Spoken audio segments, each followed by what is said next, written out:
Good evening and welcome, everyone.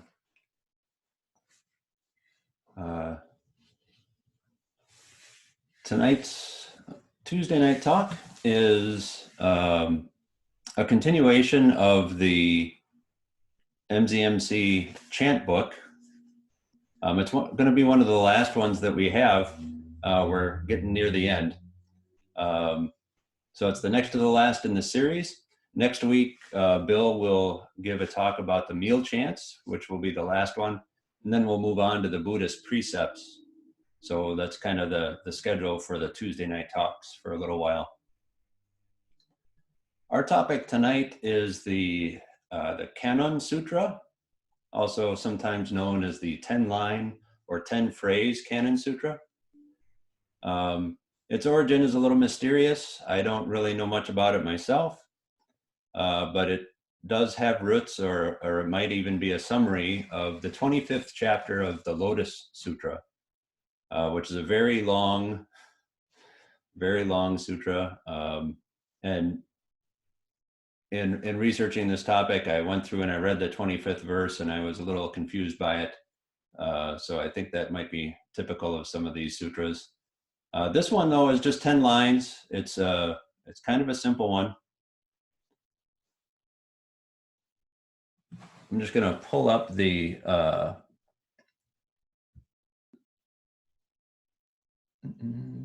guess I'm not.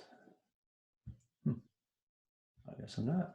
I'm going to pull up some pictures of Canon here in just a minute. In Sino-Japanese, which a lot of Zen centers around the country chant in Japanese, it's called the Enmei Jiku Kannon Gyo, which also means the 10-line Kannon Sutra. But although it's in our chant book, it is not necessarily, we don't chant it like that. And as a matter of fact, I haven't heard it chanted at Zen Center for the time that I've been there. I do have a little personal connection with this sutra, and I'll tell you about that in a minute.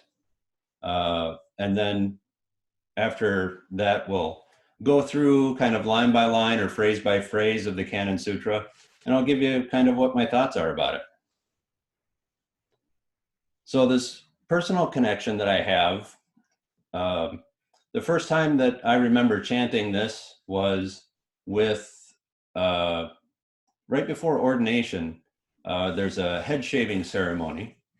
I was ordained with my partner Andrea and our friend Alan, and we all got to pick out some pieces that we wanted to chant. And somebody picked this one. I might have picked it. I don't remember who did. And at the time when I chanted it, it didn't make any sense to me.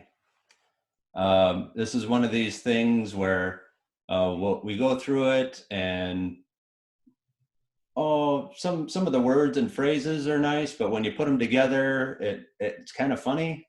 It kind of maybe doesn't make sense, or it's confusing because it says one thing and then it says something kind of opposite. So because I had this kind of confusing experience with it, I decided that when I shave my head at home, I will do some chanting. Chanting practice is one of these things that we can do to engage with this kind of stuff, to engage with what comes up in ourselves. And so I chant before I shave my head, and this is one of the things that I chant before then. It's good to work with.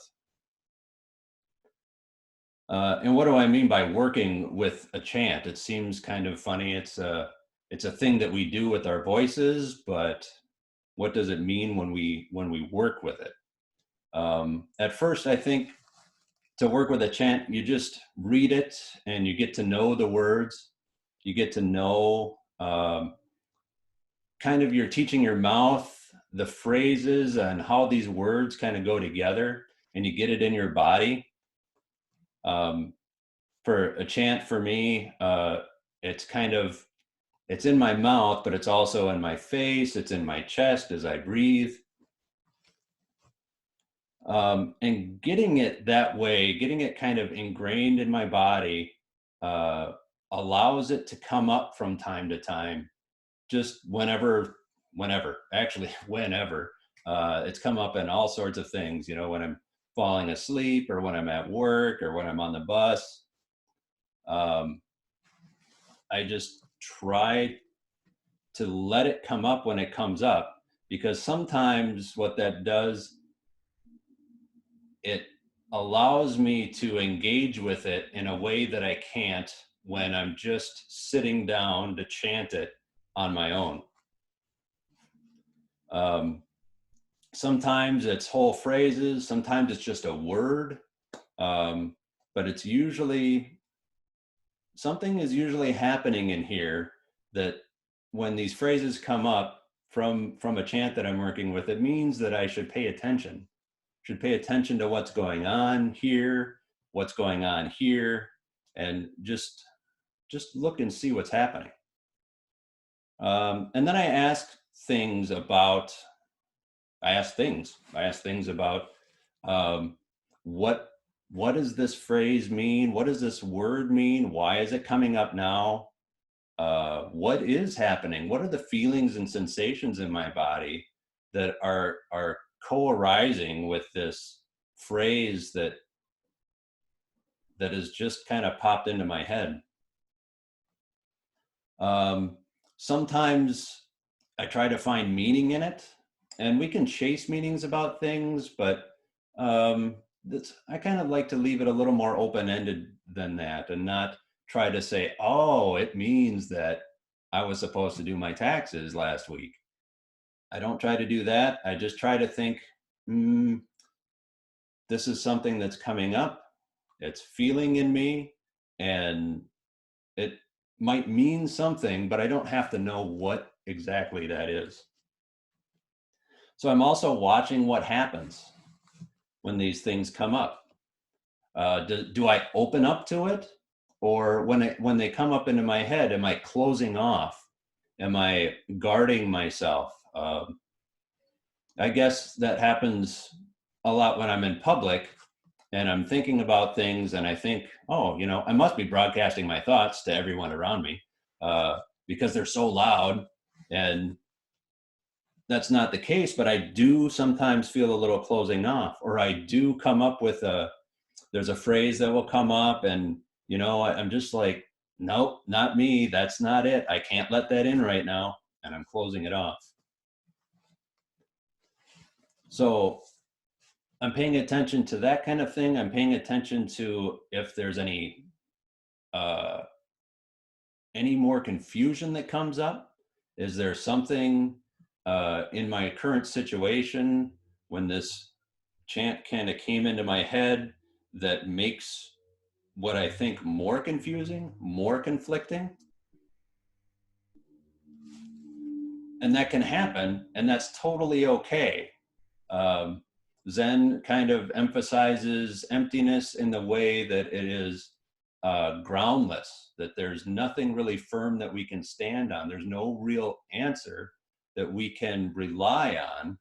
So if I think that I've asked these questions and I've come up with an answer, and then this phrase comes in my head and kind of pulls the rug out from under me, that's normal. That's okay. It's disorienting, it's confusing, and sometimes, to be frank, it's disheartening. When I think I have something figured out and something turns that on its head, and I'm like, what am I doing with my practice if I am not getting this figured out? Well, I guess I just need to look at that and be more open to things, and it kind of points out I don't have it figured out, and I don't need to have it figured out. That's one of the great things. So also working with chants, one thing that I find helpful and confusing is working with different translations. So a lot of the chants that we get are from Japan, they're from China, they're from India. So they're in not our native language, not in English. So they're all translated, and some translations are very literal. Some translations are poetic. Some translations, if I look at my Google Translate results and the words, and I look at the words of the chant, and I find that there is no correlation between these two things. Oh, what do I do with that? Or can I look at that a little closer and say, oh, there is a kind of common, I never thought of it that way. That's really neat. That's really cool. So some of these are completely contradictory, some are complementary, and some reveal things in a way to think about that I just hadn't thought of before. So these are a few of the ways that I work with chants. And so I've done that with this Kannon Sutra for about a year now. And I guess in the chant book that we have, it's a translation from the Great Vow. I think it's a monastery, Great Vow Monastery. And when I chant it, I originally started chanting in English. When I tried to get to know the chant a little more, I tried the Sino-Japanese so that I could try to match up what little Japanese phrases I know with the English. I found out that they don't match up real well. So that's one of those translation things that I was like, I don't know what's going on. Let's take a look at that. And it was kind of fun to look at that. So yeah, not knowing can be fun, I guess. There's other translations out there, and these have helped me to understand the translation that we have here in our book. So what I'm going to try to do here is put the chant up on the screen.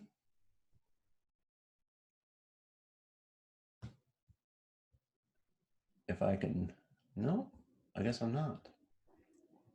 Oh, I'm very sorry. There we go. And then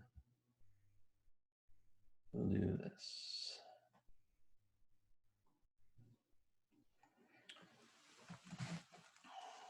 So you can see on the top, there's the Sino-Japanese up on the top and the Great Vow Monastery translation of that. I'm just going to go ahead and chant it once through, and then we'll kind of go through and we'll talk about each of these things in its turn. Canon Sutra, Kanzeon, absorbing world sounds, awakens a Buddha right here. This Buddha, the source of compassion. This Buddha receives only compassion. Buddha, Dharma, Sangha, just compassion. Thus the pure heart always rejoices. In the light recall this, in the dark recall this. Moment after moment the true heart arises. Time after time there is nothing but this.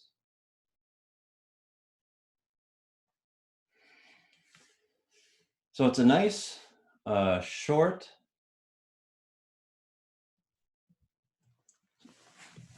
ten lines that I'm not a big memorizer of things, but the more that I do this, the more that I get it in my body, the more it's not memorizing like what's up here. And actually, because of that, I can chant it and like actually get lost because my body knows what to do and my mind sometimes gets a little preoccupied.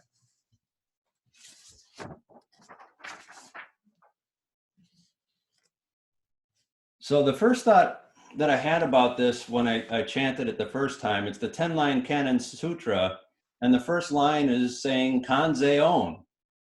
What is this? What is happening with that? I thought this was the Kannon Sutra. So I have another set of some pictures that I had a little more readily here. So this is an image of Kannon, also known as Kanzeon, also known as Avalokiteshvara or Kuan Yin. This is the Bodhisattva of compassion. If you've been to some of the other series of the chant book, Avalokiteshvara is in the Heart Sutra, and Kuan Yin is in the female ancestor chant. All of these are the same figure, which is the Bodhisattva of compassion. And a Bodhisattva is just somebody that has decided to put off nirvana so that they can help all beings.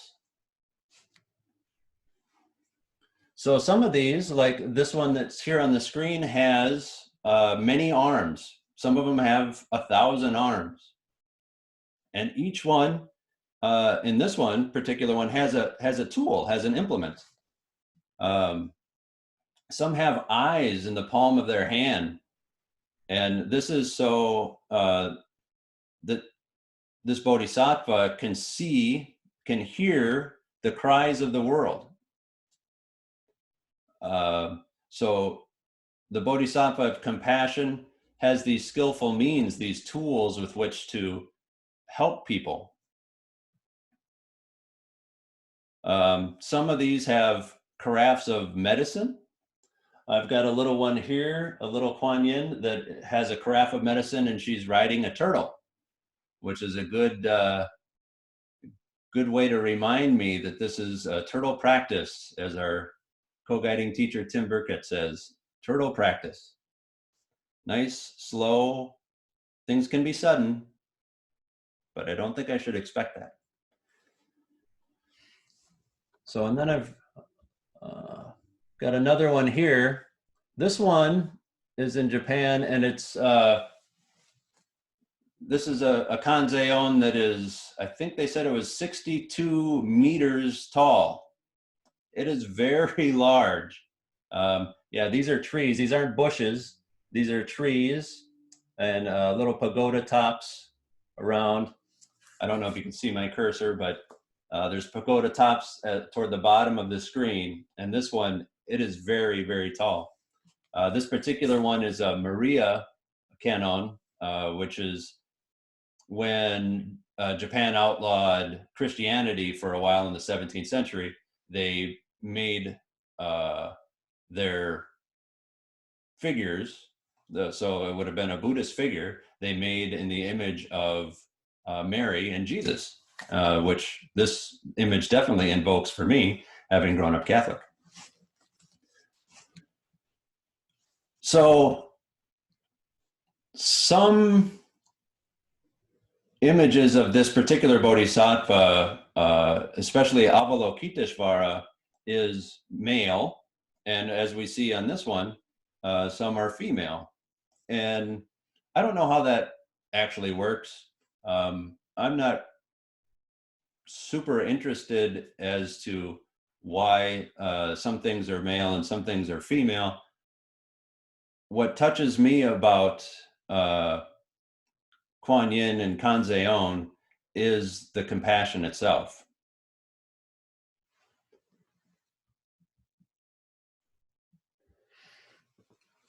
So this is Kanzeon. This is the first line. This is invoking the Bodhisattva of compassion. So this is kind of setting the stage for what are we going to talk about?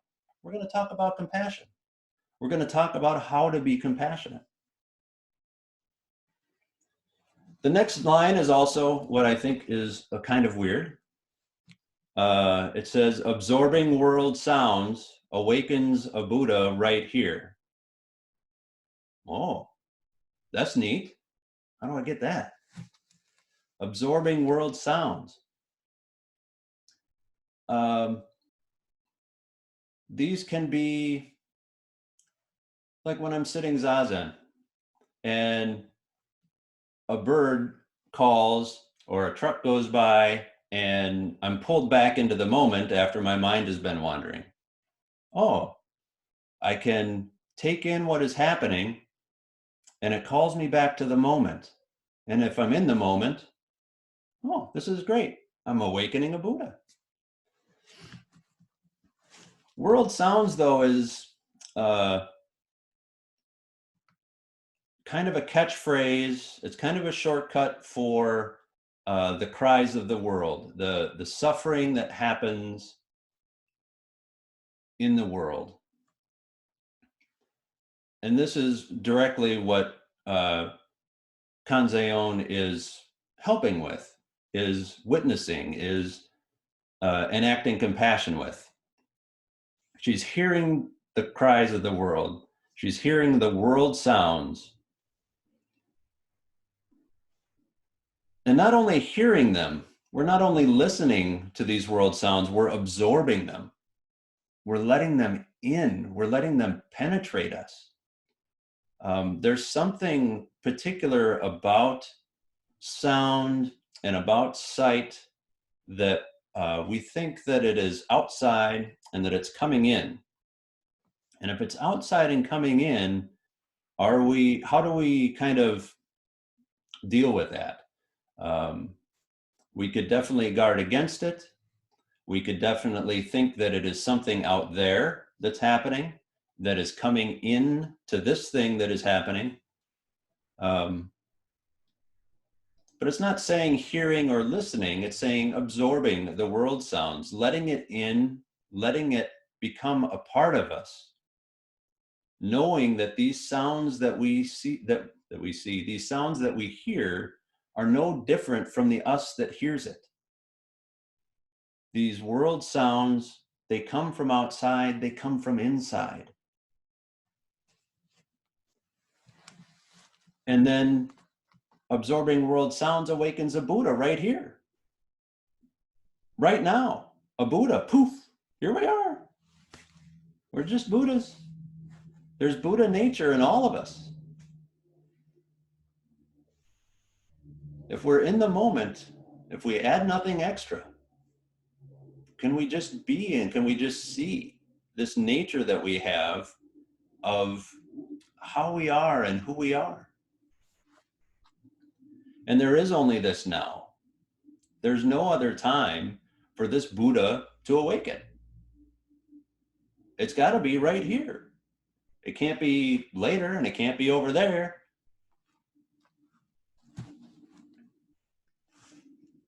But it's right in the midst of hearing, right in the midst of being, having absorbed these world sounds, having absorbed these sufferings and these joys and all these things that happen, we can wake up.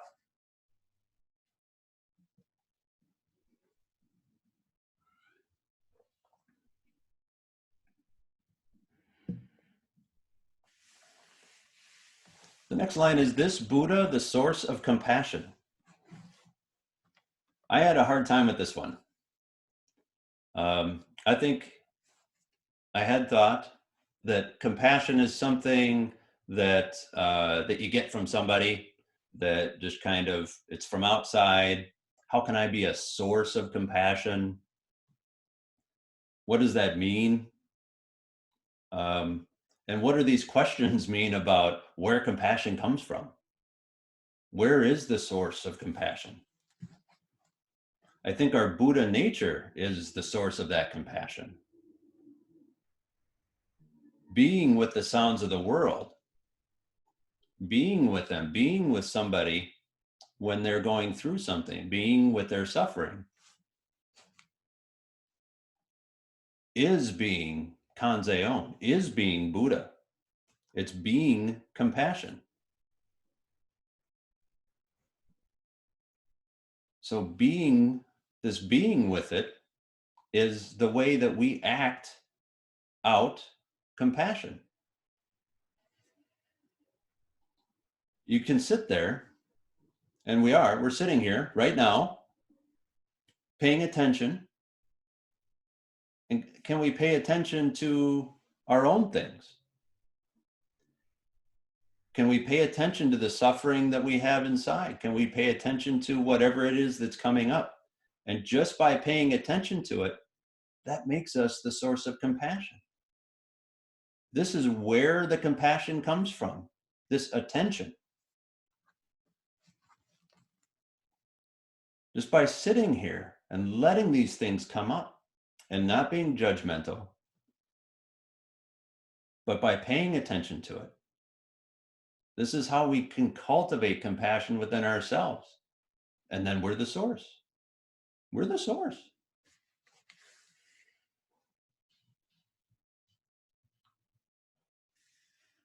The next line is, this Buddha receives only compassion. What? Surely we receive other things besides compassion. How can we receive only compassion?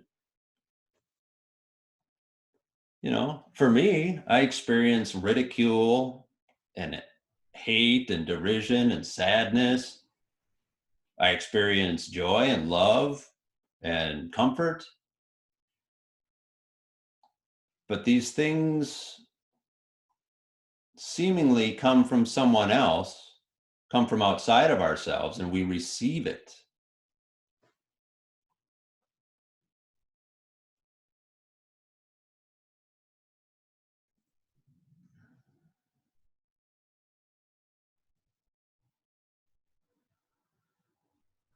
And as we receive these things, we can receive them as this Buddha that we've become by paying attention. We can receive all of these things without judgment. And we can receive these things, these hard, sometimes very difficult things, without trying to push them away and without trying to hold on to them for some reason.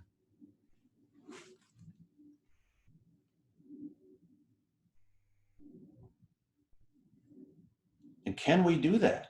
Can we sit here? Can we let these come up without judgment? And when we do find judgment, because this is difficult things to do, when we do find judgment, can we not judge our own judging?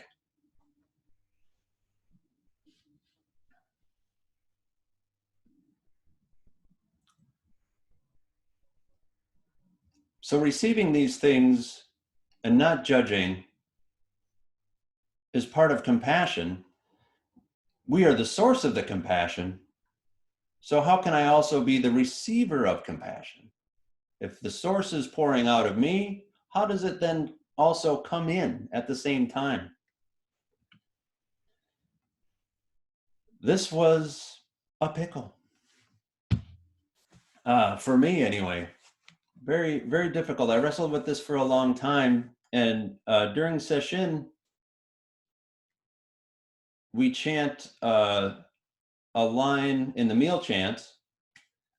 There's a lot of meal chants and you might not get to it, but it's about the three wheels. In Buddhism, we have the idea of the three wheels, those being the giver, the receiver, and the gift.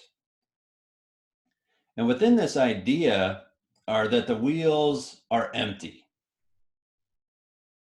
There's not really three things happening. There's only the one thing. There's no difference between the one who gives, the one who receives, and the thing that is being given and received. And the lines blur about that as we look more closely at it.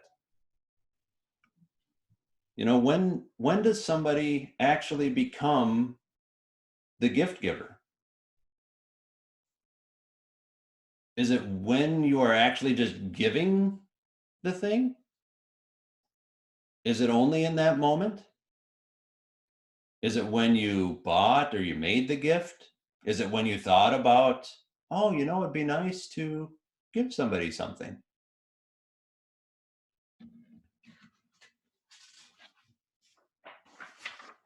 Then what is the gift that it's given?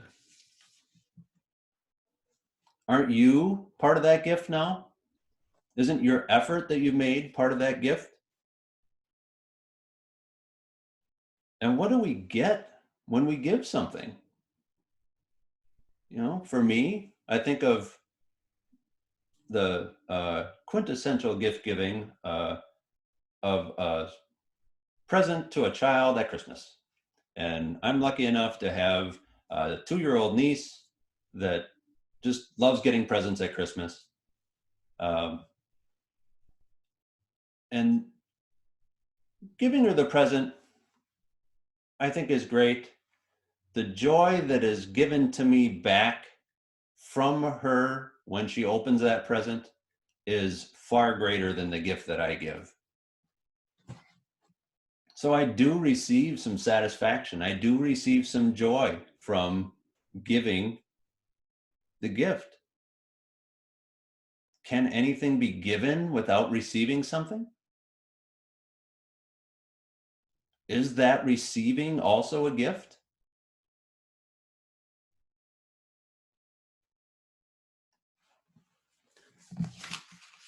So in that way, is there a source coming from me? Is there receiving coming from you? Is that really happening? I think the next line is the explanation of that. Buddha, Dharma, Sangha, just compassion. Is there a source of this compassion, and is there somebody who is actually receiving it? Or is what is happening just a flow, just a constant movement? This Buddha is the source to which compassion also returns. By giving compassion, we are also receiving the same compassion.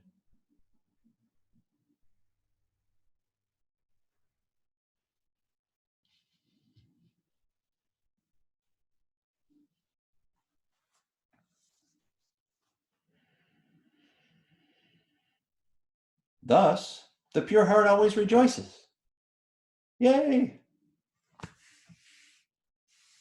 The pure heart. The pure heart is the heart mind that remembers that we are the source and that we are the receiver of compassion. That we are compassion itself. There's only compassion. It's just compassion. What a joy. There's nothing that we have to do. There's nothing that we have to be. It's just easy. But it's hard. We forget. We forget, don't we? We forget. We get distracted. I get distracted. What's this over here? This thing has come up. Oh, I feel the separation. There's no longer, I just kind of don't remember that I can pay attention to this thing and I can give it everything that I have, everything that I am, that is this. This is compassion. And maybe I push it away. Or maybe I want this thing over here and I want more of it. This is really good. We get discouraged. It's painful. It hurts. But we can always return. Can we be with that pain and that hurt? Can we be with that desire to want more of this thing without judging it? Then we're just back to compassion again. Here we are again. Oh, that's easy. Oh, no, it's hard. Here I am again.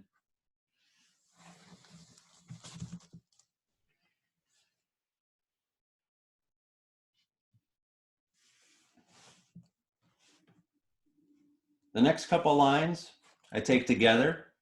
In the light, recall this. In the dark, recall this. Really simplistically, this just means at all times of day or night, recall that the pure heart always rejoices. Recall that we are compassion. Always, always, in every moment, we can come back to being compassionate Buddha. We can come back to enacting compassion. Even in the dark, even when we're afraid that we'll never leave our house again. I'm afraid that the economy is going to collapse. I'm afraid that things are going on that I have no control over whatsoever. That's hard. And yes, there's anger. And yes, there's fear. And there's just so much things coming up and welling up. And what do? I see you there, fear. I see you there, anger. What do you have to tell me? Come and sit with me. Stay with it. Listen to it.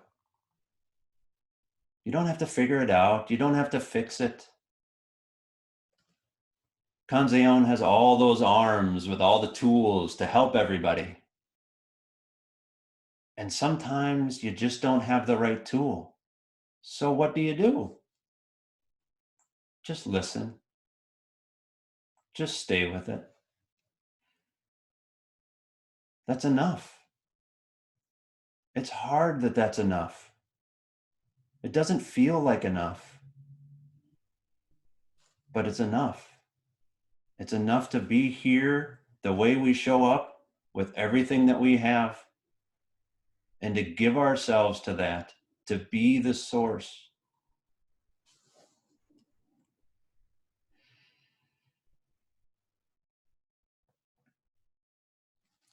Moment after moment, the true heart arises. And every moment we have this capacity to enact Buddha, to enact Kanzeon.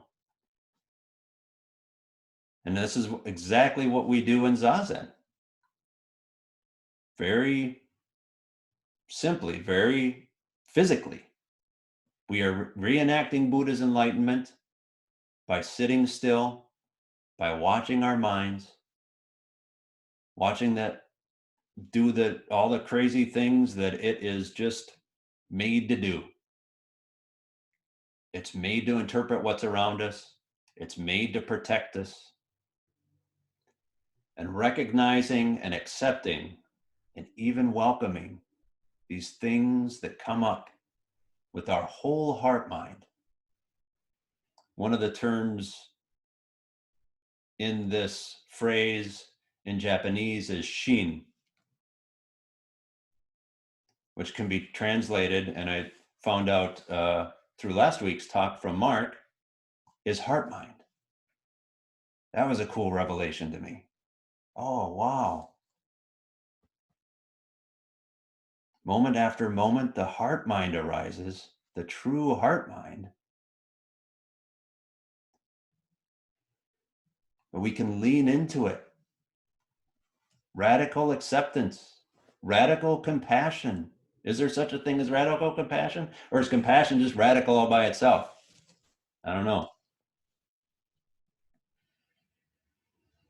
When we're able to be with this arising moment with nothing extra, just flowing, we see this true heart is always there. It's always accessible for us. It's always arising, always. It's always the source that feeds itself, right here, right now. Just come back to it. What's going on? Oh, that's going on again. Okay.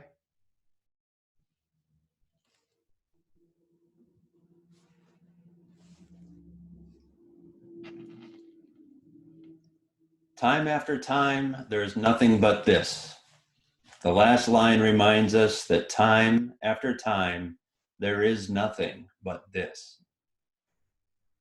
There's only this. This time, this place, this act, this thought that we have, this moment, the entirety of everything is this now. Can we remember that? Sometimes what I remember is I remember what happened.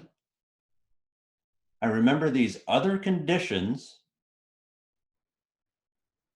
that happened to me before, and I call it the past, and I remember the past, and I use these past conditions to try to make some predictions about what's going to happen. And I go from the past to what's going to happen, and I skip right over this now that we have. But neither one of these things, neither one of these conditions is what we can act in. I can't act anymore in the past. These conditions are not what I have now. And these conditions that might be in the future that I'm trying to predict, usually pretty miserably, I can't act then either. But I can act in these conditions that are coming right now. I can feel things that are coming up. These are conditions. I've got a nervousness that's coming up. Okay, yeah, of course I do.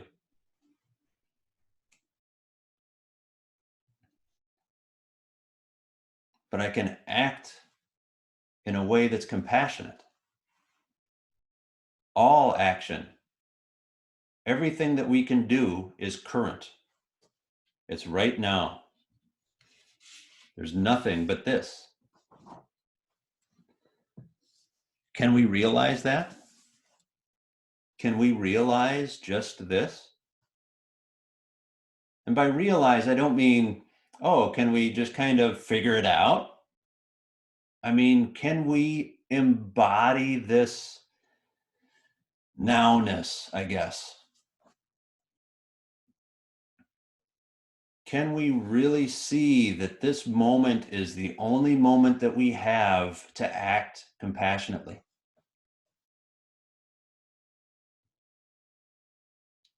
Can we really bodily feel that we are Buddha, that we are Kanzeon, that we are compassion, and we're hearing the suffering and the cries of the world?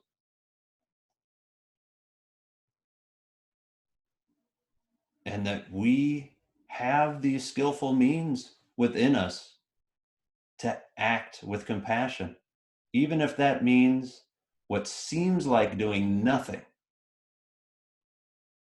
Zazen, sitting there, seemingly doing nothing, is a radical act.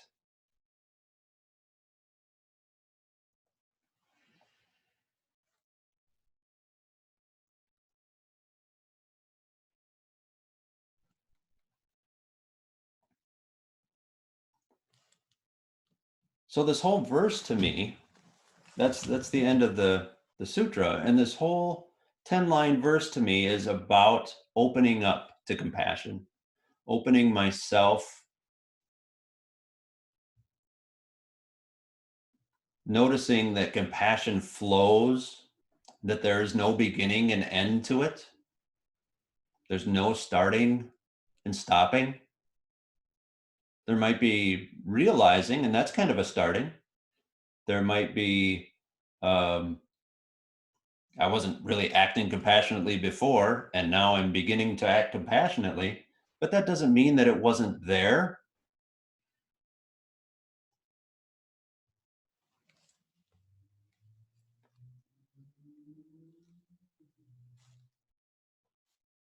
We can remember that we always have a choice in this moment. If we're aware that there is a moment to act in, we have a choice and we have the capacity to be with suffering, the suffering of others, the suffering of ourselves.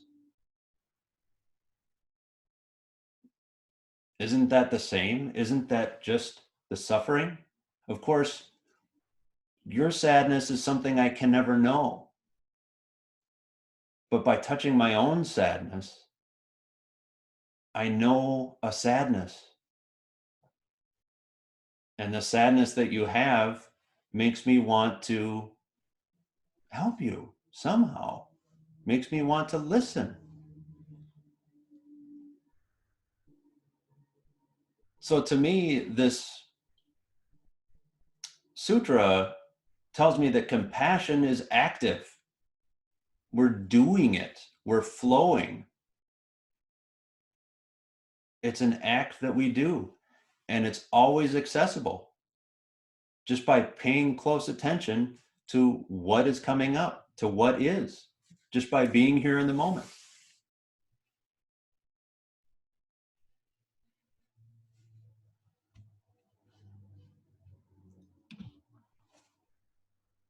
So I'm just going to go through the 10 lines again.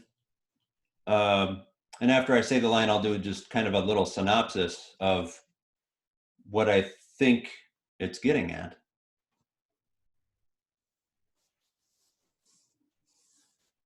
Kanzeon, to be like the Bodhisattva of compassion, invoking that Bodhisattva. Absorbing world sounds awakens a Buddha right here. Paying attention to the suffering without judgment is an act of the Buddha. This Buddha, the source of compassion, this Buddha receives only compassion. We are the source, here and now. Buddha, Dharma, Sangha, just compassion. We are the giver, the receiver, and the gift. One thing, just compassion.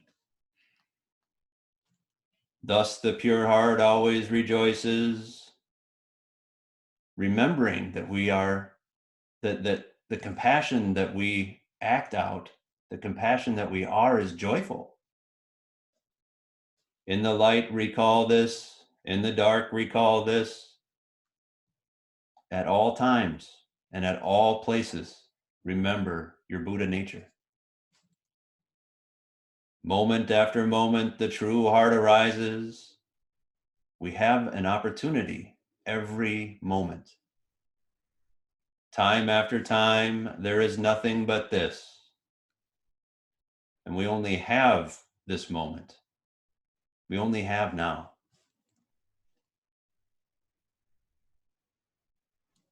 So there's many ways to interpret any kind of text that we have. I hope that sharing with you the way that I've interpreted this for myself is helpful.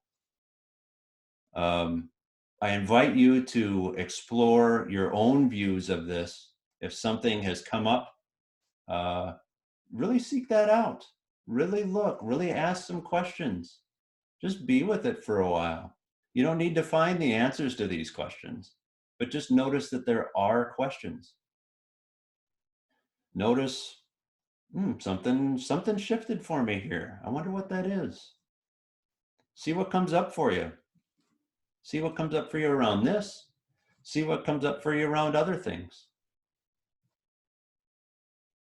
And with that, that's all I have to say. Thank you for listening.